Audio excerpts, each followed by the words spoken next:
এই জবাবের মধ্যে পাপিতাবি উম্মত অর্থাৎ সমগ্র উম্মতের পক্ষ থেকে এই সালাম নিয়েছেন, বলেন সুবহানাল্লাহ।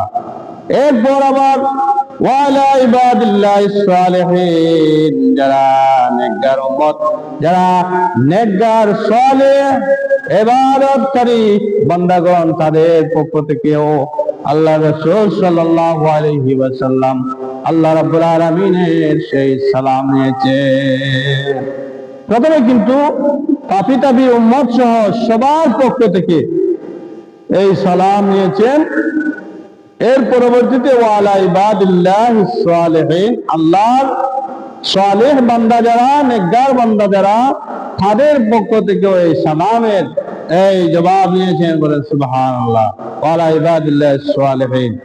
এরপর আল্লাহ রাব্বুল আলামিন এবং তার হাবিবের এই কথোপকথনের মধ্য দিয়ে তখন এই ফেরেশতারা বললেন, আশহাদু আল্লা ইলাহা ইল্লাল্লাহু ওয়া আশহাদু আন্না মুহাম্মাদান আবদুহু ওয়া রাসূলুহু।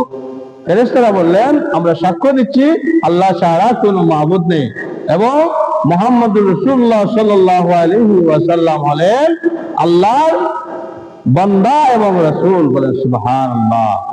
মেরাজের ঘটনা এমন একটি ঘটনা, যে এমন আশ্চর্যজনক ঘটনা, যেই ঘটনা মানুষের কল্পনার মধ্যেও আসে না, মানুষ চিন্তা ভাবনা করতেও পারে না।